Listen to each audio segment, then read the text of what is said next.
baru Sul satu sini, sana pula dah Sul. Lawan-lawan apa? Sul.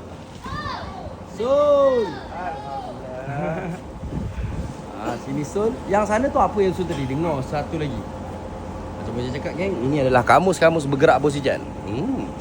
Customer lah kepada kamu sebab ramai sangat tanya Bojan berguru dengan siapa? Tu guru-guru Bojan. Hari-hari pasti ada guru baru. Mesti Bojan minta nasihat dengan orang lama. Itulah, tak kisahlah apa jenis bentuk nasihat. Sebab tak ada satu pun nasihat tu macam tak boleh guna. Relate dengan kehidupan kita dalam bisnes maupun hidup. Sebenarnya dalam bisnes, kalau Bos Ijan lah, bisnes orang tu Bojan memang tak ambil tahu. Tak tahulah, bukan sombong, segan nak ambil tahu. Baiki diri, hubungan dengan manusia, produk, apa kemahuan customer kita adakan. Dan macam ni tengok, ni semua totally dah Sul geng. Cuma ni tengah sebis lah. Sebis, cantikkan balik. So ni deret ni semua banyak dah Sul lah. Separuh dah Sul. Tu Sul lagi. Ada belen-belen.